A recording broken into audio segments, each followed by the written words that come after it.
senior ya, saya tidak mau menggunakan kata tua. Yang para senior ini, istilah multazimin itu kita langsung terasosiasi dengan sesuatu. Jadi kita menjadi tahu siapa yang diomongin di buku ini gitu ya. Abnabul multazimin. Jadi kita langsung ngerti ini yang diomongin di buku ini siapa ya. Taurisul iltizam. Jadi mewariskan iltizam kepada abnabul multazimin. Anak-anaknya para multazim. Multazim itu orang yang iltizam gitu ya.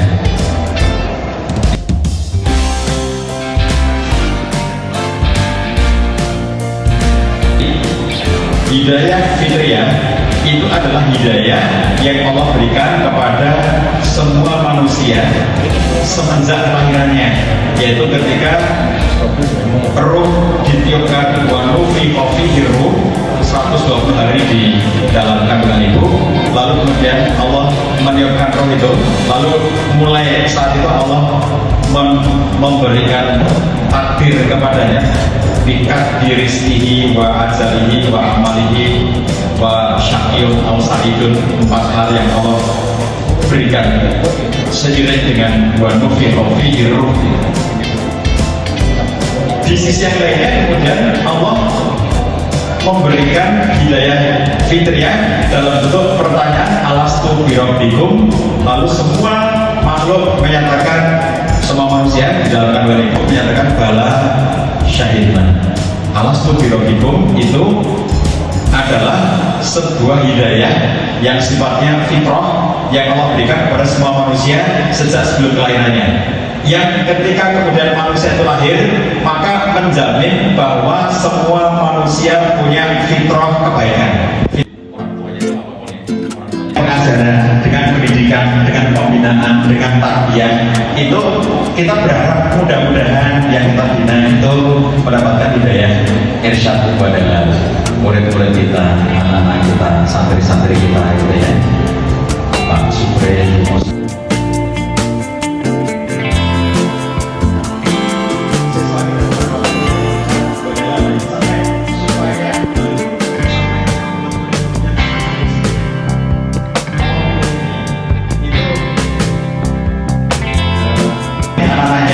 berasal dari orang tua yang tidak punya pengetahuan dan kegiatan dakwah, tapi anak-anaknya aktif terlibat dalam dakwah. Ini contohnya bahwa ada anak-anak yang meskipun orang tuanya tidak mentarbiyah dia dengan baik, tetapi Allah ngasih hidayah irsyad.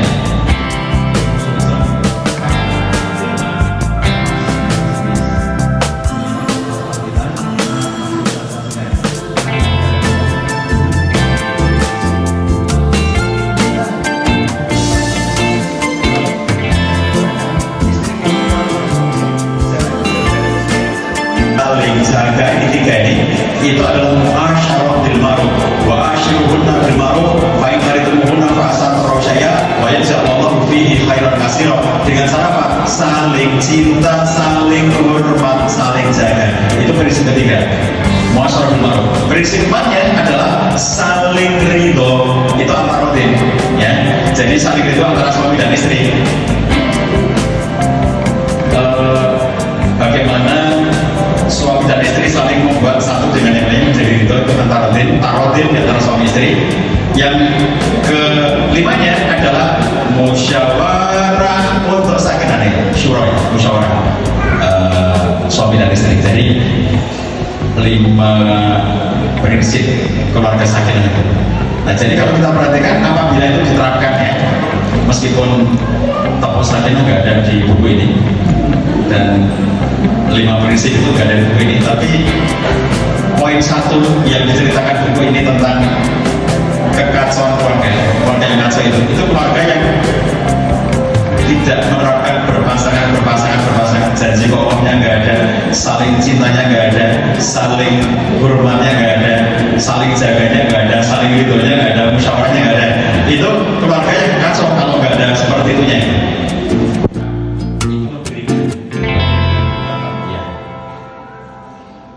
Itu adalah orang tua yang tidak mengetahui tentang urgensi dan cara perkampungan itu bocah lahir sempurna melayu dewi gitu, terus terserah pokoknya karena apa terserah gitu. Jadi orang tuanya kan ya Allah